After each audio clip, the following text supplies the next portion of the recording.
Bumibili ka ba ng lupang pasalo? Yung tipong ina-assume mo na lang ang naiwang balance na babayaran ng orihinal na may-ari sa bangko? Tara, magkapit mag-usap muna tayo.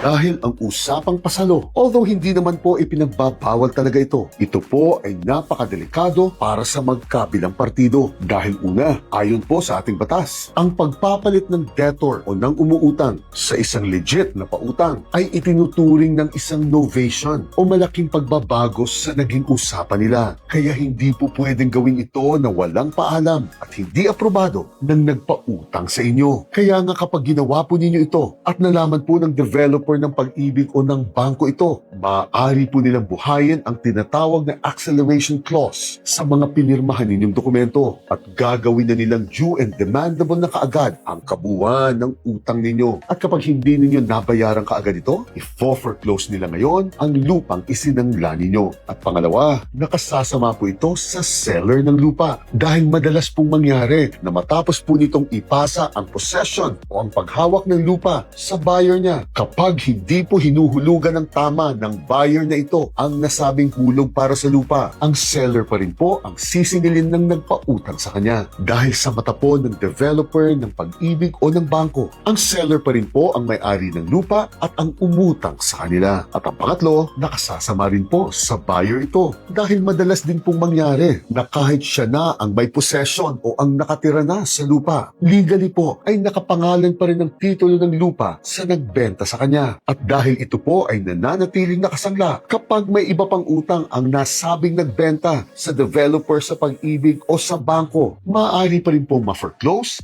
madamay ang nasabing lupa sa mga ibang utang na ito. At alam po ba ninyo na maaari pa rin isangla ng seller ang lupang ito sa ibang tao na lingid sa kaalaman ninyo? Opo, marami na rin pong manlolokong ganito. Kaya nga ang payo ko po sa mga mahihilig sa pasalo sa inyo, kung talagang nais nyong gawin ito, paalam nyo na lang po ang kasunduan ninyo sa developer sa pag-ibig o kaya naman po sa bangko. Yun nga lang, medyo mahaba po ang proseso nito dahil dadaan po ulit ang buyer na ito sa lender evaluation na nagpautang dito. Kaya parang mag-a-apply po ng panibagong utang kayo. At pagkatapos po nito ay kailangan nyo pang pumirma ng deed of assignment and assumption of mortgage bago po mag-release ng tinatawag na novation clearance ang developer, pag-ibig o ang bangko. Pero maniwala po kayo, di hamak na mas okay pa rin po ito kumpara sa sakit ng ulong mararanasan ninyo kapag nagkaonsehan na po kayo sa pasalo. Gina.